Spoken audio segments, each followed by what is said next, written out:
j'espère que vous allez très bien et c'est notre rendez-vous hebdomadaire avec des news qui viennent du côté des grèves des scénaristes et acteurs américains. Alors pour cette semaine, pas vraiment des news très intéressantes, mais en revanche, pas d'avancée du côté des discussions. Faut savoir que depuis, on en avait parlé la semaine dernière dans la vidéo de samedi dernier, mais depuis la réunion qui s'était très mal passée entre le syndicat des scénaristes et les CEO, les patrons de plateformes de streaming et studios qui avaient voulu les rencontrer directement, qui avaient voulu rencontrer directement les représentants du syndicat des scénaristes, ça s'était extrêmement mal passé. En plus, du coup, la MPTP, donc, qui représente les patrons et des studios et des plateformes de streaming, avait décidé de rendre public toutes leurs propositions à presse, qui évidemment n'a pas du tout plu au syndicat des scénaristes. Et pas de discussion depuis, alors certainement en coulisses, mais en tout cas pas de réunion officielle, pas de discussion officielle. Donc de ce côté-là, on est au point mort, sachant que du côté des acteurs, on est au point mort de toute façon depuis le départ, donc pas de changement là-dessus. Et on a vu que les représentants du syndicat des acteurs disaient que de toute façon, vu comment les patrons agissaient vis-à-vis du syndicat des scénaristes, très clairement, ils n'étaient pas en bonne condition, en bon état mental pour vraiment discuter. Donc voilà, de toute façon, c'était pas pressé, c'était pas la peine, enfin, c'était pas pressé, entre guillemets. On va voir que si pressé, ça l'est vraiment, mais qu'en tout cas, ils savaient que pour l'instant, ça servait à rien de toute façon de parler officiellement, parce que, bah ouais, il n'y avait pas de bonne volonté de la part des patrons de studio. Mais, on va commencer quand même tout de suite avec une excellente nouvelle. J'appelle ça une bonne nouvelle, parce que c'est bien beau d'avoir une grande gueule, mais derrière, faut assumer. Et on a monsieur David Zaslav, la Warner Bros. Vous vous rappelez Zaslav, il n'y a pas longtemps, qui avait dit on va gagner, on va économiser 100 millions de dollars quand même grâce à ces grèves, c'est plutôt tout bénef pour nous. Bah non loulou, c'est exactement ce que je disais à ce moment-là en fait. C'est bien beau d'économiser 100 millions de dollars parce que vous avez des frais en moins et tout ça. Ouais, mais derrière vous produisez rien, ça va donner un gros temps mort à un moment et vous allez le payer cher celui-là. Et effectivement, on voit que Warner Bros. Discovery a baissé ce qu'ils estimaient qu'ils allaient gagner en 2023. Donc ça, c'est ce qu'on appelle les earnings, donc les bénéfices, avant intérêt, avant les taxes, avant dépréciation et amortisation. Ce qu'on appelle le BIT-TDA. Et donc, à la base, ils avaient prévu que 2023 leur rapporterait entre 11 et 11,5 milliards. Là, c'est descendu à entre 10,5 et 11 milliards. Ils ont baissé ça de 300 à 500 millions quand même, qui vont perdre déjà à cause des grèves. Ce qui, à mon avis, sera certainement bien plus. Du côté de ceux qui méritent plutôt un bravo, pour le coup, on en a deux. On a entre autres Greg Berlanti. Greg Berlanti, qui mine de rien, alors vous allez voir des sommes différentes selon les endroits, mais je vais vous expliquer pourquoi. 800 000 dollars. En fait, il a donné 800 000 dollars pour aider. Alors Greg Berlanti, évidemment, un des créateurs de l'Arrowverse, il a donné 800 000 dollars pour aider justement ceux qui étaient mis en difficulté à cause de la grève. Alors de quelle manière 800 000 dollars? En fait, c'est assez simple. Ce que je trouve très cool, il y a déjà 500 000 dollars qui sont pour ses employés. Parce qu'il y a Greg Berlanti Productions, et donc ça va être divisé en gros, ils vont donner soit des 500 dollars, soit des 1500 dollars. Et ça, c'est pour tous les gens qui ont travaillé d'une manière ou d'une autre avec Greg Berlanti Productions. Ça veut dire, ça peut être en tant qu'acteur, ça peut être en tant que scénariste, voilà, tous les gens en difficulté, en tout cas, qui ont travaillé avec sa boîte de production. 500 000 dollars, donc de cette manière, pour ses employés, distribués en chèques de 500 ou de 1500 dollars.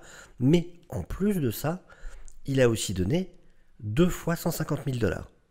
150 000 dollars au Motion Picture and Television Fund et 150 000 dollars à l'Entertainment Community Fund.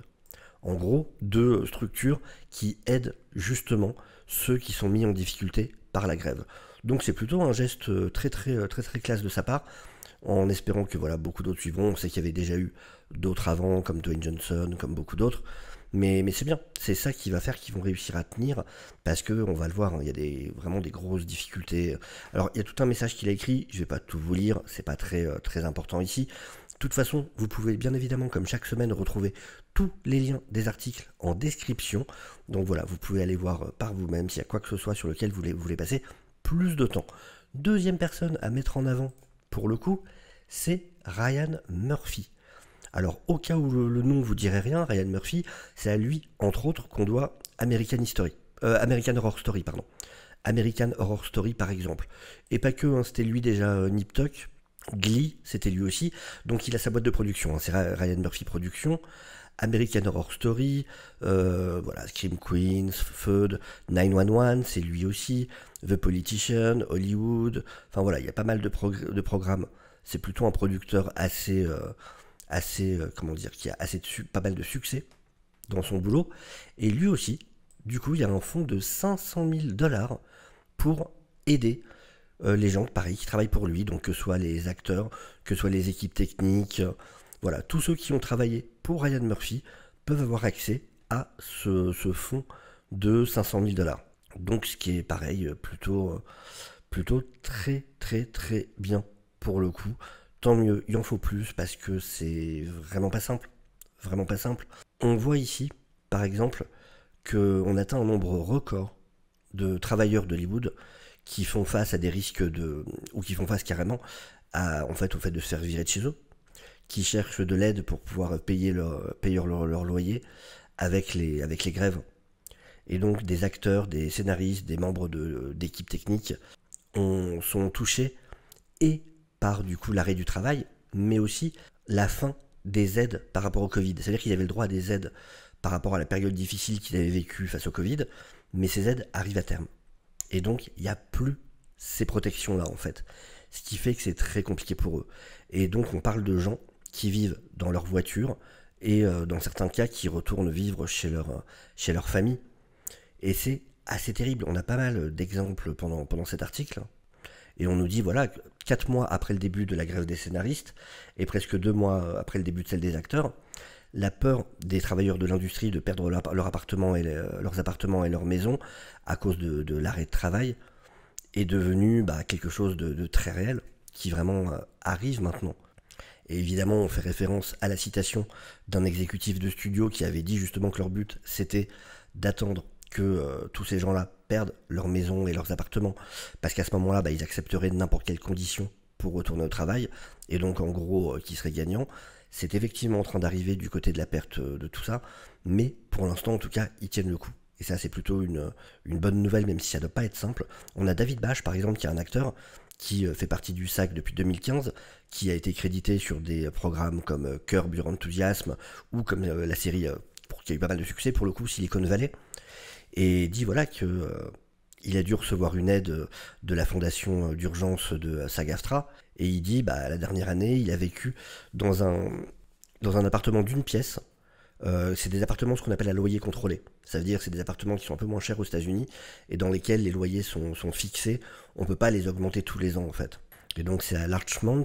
Et avant la grève, il était toujours capable de totalement couvrir son loyer et ses factures avec la monnaie qu'il gagnait en tant qu'acteur qui travaille. Mais citation, la grève a eu un impact massif sur ma situation de logement. J'ai travaillé un jour en mai, et depuis, tout a été stoppé. Et donc ça, c'était une interview pour le Hollywood Reporter. J'ai quasiment vidé toutes mes économies, et je n'ai pas été capable de payer mon loyer pour les derniers mois. Mon building manager, le responsable de mon immeuble, et les propriétaires ont étendu en gros une période de grâce, lui ont laissé plus de temps pour payer, parce qu'il avait beaucoup rendu service. Mais c'est fou quand même, c'est parce que il avait aidé pour le jardinage de l'immeuble, il avait tendu la pelouse, il avait aidé un peu à faire des travaux à droite à gauche. Toutefois, début août, j'ai reçu une notice d'éviction, donc comme quoi il était viré de l'appartement, il devait partir en fait, de la compagnie qui s'occupe en fait de l'immeuble. Et c'était scotché à sa porte. Donc un jour on rentre chez soi, et bim, non, en fait, ça va falloir que tu prennes tes affaires et que tu te démerdes. T'es à la rue, mon loulou. Il admet que c'est vraiment, ça pousse à l'humilité en tant qu'adulte, de voir qu'on a atteint une limite dans à quel point on peut se débrouiller par soi-même. et qu'on est obligé de demander de l'aide. Il a donc soumis un dossier pour se faire aider par la fondation de la saga AFTRA et a vite reçu un chèque pour le loyer de ce mois-ci. Mais ensuite, il y a les loyers des autres mois, c'est ça le truc. Et donc, il a aussi posé des dossiers pour d'autres aides de l'ECF, de l'MPTF, voilà, d'autres organismes qui peuvent peut-être l'aider, mais c'est compliqué. C'est compliqué. Et il dit, tous ceux que je connais ont beaucoup de mal en ce moment. Et il dit, quand il s'agit de faire des économies, de couper des frais, voilà, on peut faire des choses, mais il y a un moment où c'est le loyer. Et on peut pas. C'est une facture qu'on doit payer, qu'on doit pouvoir payer en entier. Et on galère tous avec ça. Et on peut pas retourner au travail. Enfin, on veut retourner au travail. Toutefois, on doit être sûr que retourner au travail voudra dire qu'on peut gagner assez pour, de manière responsable, se permettre juste de vivre, en fait, de pouvoir payer nos factures, nos loyers, tout ça. En gros, il faut qu'on arrive à obtenir ce qu'on veut et à améliorer nos conditions. Et c'est assez fou. Quelqu'un qui dit, par exemple, justement une structure qui s'occupe d'Hollywood, qui s'occupe d'aider les gens, les acteurs et tout ça en difficulté, les gens d'Hollywood, qui est là depuis 22 ans, et qui dit qu'elle n'a jamais vu ça en 22 ans.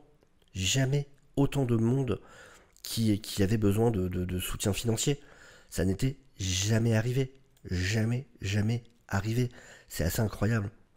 Et comme ils expliquent, le problème c'est en plus qu'il y a la grève, mais qu'il y a des gens qui déjà avaient dû beaucoup prendre sur leurs économies à cause du Covid, parce que pareil, du coup le travail était arrêté, et ils n'ont pas eu le temps de se refaire entre le Covid et maintenant. Et du coup, ils avaient déjà des économies qui avaient quasiment disparu, et d'un coup, ils se retrouvent dans une situation où il faudrait qu'ils aient des économies. Et évidemment, du coup, la situation était déjà extrêmement compliquée pour eux, c'était déjà très précaire. Et là, bah, c'est la cerise sur le gâteau. Et en plus, comme ils expliquent, il y a aussi une situation particulière, c'est que dans LA County, il y a des endroits de LA County, en fait, où avant, il y avait des protections par rapport au fait de se faire virer de chez soi, où il y avait des règlements qui faisaient, voilà, qui rendaient plus difficile de virer quelqu'un, sauf que ça a été levé dans plusieurs endroits, et du coup, bah, maintenant, ils peuvent avoir des notices d'éviction de 3 jours. C'est-à-dire, on vous met un mot sur la porte, dans 3 jours, vous n'êtes plus là. 3 jours. Vous vous rendez compte? Un jour, vous rentrez chez vous et il y a un mot sur la porte qui vous dit vous avez 3 jours pour vous barrer. C'est rien 3 jours. C'est que dalle. C'est que dalle. C'est juste affolant. C'est juste affolant. Et pour vous dire, c'est génial hein, les 500 000 $, les 800 000 $ qui ont été donnés avant. Mais il faut bien comprendre, au 25 août, The Entertainment Community Fund a distribué plus de 5,4 millions à plus de 2600 travailleurs du cinéma et de la télévision. Et a donc donné, en moyenne, 500 000 $ par semaine. Par semaine. Ça, c'est un organisme. 500 000 $, ça part en une semaine. C'est ça le truc aussi, il faut se rendre compte. Pour ça, je dis que j'espère que beaucoup de ceux qui ont été, pour le coup, gâtés, entre guillemets, même si c'est par leur travail et tout ça, mais en tout cas, qui sont beaucoup plus à l'aise, n'oublieront pas d'aider ceux qui en ont besoin. Parce que voilà, rien que cet organisme, c'est 500 000 $ par semaine. Par semaine. Et le plus de demandes d'aide vient de Californie, bien évidemment, Hollywood, suivi par Atlanta, ce qui est assez logique parce qu'Atlanta, il y a beaucoup de tournages qui sont faits là-bas, parce qu'il y a pas mal de réductions de taxes. Donc du coup, beaucoup de tournages sont faits à Atlanta. Et New York, évidemment, parce qu'il y a aussi beaucoup de boîtes de prod et beaucoup de tournages à New York. La majorité de ces demandes d'aide, c'est pour payer le loyer, justement. Et on nous rappelle ici, faut bien comprendre que le loyer moyen à Los Angeles, le loyer moyen, on parle pas des grosses demeures, des machins, le loyer moyen à Los Angeles, c'est 3 000 $. 3 000 $. Donc même quand vous recevez une aide de 500, 1 500 $, bah en vrai, pour beaucoup, ça paye un demi-loyer, quoi. Ça paye un demi-loyer. C'est hyper cher la vie là-bas. C'est ça aussi. Quand on dit qu'il faut qu'ils puissent vivre convenablement et machin, puis on entend des sommes de ce qu'ils gagnent, ouais, mais il faut comprendre le niveau de vie. Faut comprendre le niveau de vie. Et il y a quelqu'un à un moment, je trouvais ça super intéressant, qui disait, là, donc la fondation, encore une fois, de saga AFTRA, donc qui est vraiment, voilà, celle qui répond à tout le monde, disait que, en règle générale, c'était 10 à 12 demandes d'aide par semaine, avant la grève. En ce moment, c'est 50 à 75 par jour. On est passé de 10 à 12 par semaine à 50 à 75 par jour. Vous vous rendez compte? Et effectivement, encore une fois, 75 à 85% sont des demandes d'aide pour le loyer. Et voilà, on va nous expliquer ici que beaucoup de gens, du coup, sont obligés d'aller chez de la famille, chez des amis. Certains dorment sur des matelas par terre. Certains dorment dans leur voiture. Et que même quand il y a une petite aide, même quand il y a un truc qui tombe, la question c'est mais enfin comment? Pourquoi reprendre un appartement maintenant? Enfin, on sait pas quand ça va, on sait pas combien de temps ça va continuer, on sait pas quand ça va finir. Donc du coup, si c'est pour reprendre un appartement et se retrouver à la rue dans 2 jours, enfin dans une semaine ou je sais pas quoi, donc du coup, il y en a qui préfèrent continuer essayer de payer certaines factures, du coup, qui peuvent payer grâce à ça, et à côté de ça, continuer à dormir chez des gens, continuer à dormir dans leur voiture, ou des choses comme ça. Enfin voilà, c'est vraiment, c'est une situation qui est pour le coup assez compliquée. Et à côté de ça, les grèves d'Hollywood ont effacé 5 milliards de dollars de l'économie de la Californie. Les spécialistes avaient dit que, arrivé maintenant, les grèves auraient coûté environ 3 milliards, parce qu'évidemment, il n'y a pas que les gens qui sont touchés directement, il y a tout le reste de l'économie. C'est-à-dire que on n'a pas besoin d'aller faire construire des décors, on n'a pas besoin, c'est moins de gens qui vont au restaurant parce qu'ils travaillent pas, il y a plein de trucs, il y a tout simplement aussi les moments où les studios payent pour bloquer une rue, parce que c'est payant ça. Il n'y a pas non plus. Il y a énormément de choses, énormément, tous les à côté en fait. Les locations de voitures. Tiens, on a besoin de voitures, on a plein d'acteurs à trimballer d'un endroit à l'autre, machin. On a besoin de louer des camions, on a besoin de ceci. Voilà, il y a plein de choses indirectement qui sont forcément touchées. Les scénaristes et acteurs d'Hollywood sont donc en grève depuis 4 mois, enfin 4 mois et 2 mois. L'impact sur l'économie de Californie est énorme. Et donc, au lieu des 3 milliards qui avaient été prévus à la base, c'était normalement la somme qui aurait dû être actuellement celle qui avait été perdue par la Californie, on se rend compte que ça avait été sous-estimé. Et en fait, c'est 2 milliards de plus. C'est 5 milliards. 5 milliards. Et vous voyez, comme je vous disais, 4 heures, c'est ceux qui s'occupent c'est les traiteurs, en fait. Donc, sont touchés les traiteurs. Les dry cleaners, c'est ceux qui nettoient tout ce qui est linge, fringues, tout ça. Les conducteurs et beaucoup d'autres petites entreprises qui payent du coup les pots cassés indirectement forcément. C'est 5 milliards. 5 milliards. Tout ça parce que les mecs veulent pas leur payer tout simplement de quoi vivre. C'est hallucinant. On nous rappelle que c'est la première fois qu'il y a la double grève acteur et scénariste en 60 ans. Et donc 5 milliards. C'est un truc de fou. C'est un truc de fou. Et donc voilà, toutes ces différentes personnes qui normalement fournissent des services en support pour que les productions arrivent, ils n'ont rien. Ils n'ont rien du tout. On a regardé tout ça, on a parlé à des gens, et ça affecte les restaurants, les compagnies de traiteurs, ça affecte les compagnies de camions, même la construction, les dry cleaners, c'est les pressings. Les pressings, tout ça affecte toutes sortes de business. Et on voit que ça vient de différents médias. Il y a du Yahoo Finance, il y a du Financial Times. Voilà, on voit que ça, c'est pas mal de... Et on dit que ça dépasse même... Normalement, au bout de 100 jours, ça devait être 3 milliards. C'est ce qui avait été prédit. 5 milliards. 5 milliards. Vous imaginez si ça continue encore? À quoi on va arriver? À quoi on va arriver? C'est juste fou. Vraiment, c'est juste incroyable. Histoire de finir sur une note un petit peu plus positive, à côté de ça, il y a des gens qui trouvent leur avantage en fait dans cette grève. Et entre autres, on a une actrice du MCU, entre autres, elle n'a pas fait que ça bien sûr, elle joue depuis qu'elle est toute jeune, en plus depuis ses 4 ans, mais la petite Catherine Newton, que vous avez pu voir du coup dans Quantum Mania, qui jouait Cassie Lang, elle, c'est tout bénef pour le coup la grève. Alors non pas qu'attention, elle n'a pas dit qu'elle était contente de la grève ou quoi que ce soit, mais alors j'ai appris ça, je savais pas du tout. Il s'avère qu'en fait, Catherine Newton est une excellente golfeuse. Mais quand je dis excellente golfeuse, c'est vraiment excellente golfeuse. Elle a aidé son lycée à gagner 3 championnats. Et du coup, alors que tout le monde est en attente, en galère, machin, Catherine Newton, en fait, en ce moment, elle est en Suisse, parce qu'elle est en train de se préparer pour un gros tournoi de golf, et elle participe vraiment à des gros tournois. Là, c'est les Omega Masters de Switzerland du 31 août. Ah non, c'est fini du coup. Du 31 août au 3 septembre. Non, pourtant l'article est du 8 septembre. Ah oui, mais l'interview doit avoir un moment pour le coup. Donc, elle était en Suisse du 31 pour un tournoi du 31 août 3 septembre. Ensuite, elle enchaîne à Londres pour le BMW Wentworth Championship le 12 septembre. The Ryder Cup à Rome, donc le 22 septembre. Et ensuite, Alfred Dunhill Link Championship en Écosse le 12 octobre. Et elle est heureuse. Du coup, c'était pas prévu. Elle a le temps de faire du golf à mort. Elle a 26 ans, elle fait ses tournées de tournois de golf. Des gros tournois en plus qui doivent pouvoir bien rapporter. Donc pour elle, la vie est belle, elle est contente. On apprend que c'est une passionnée de golf depuis toujours, en fait.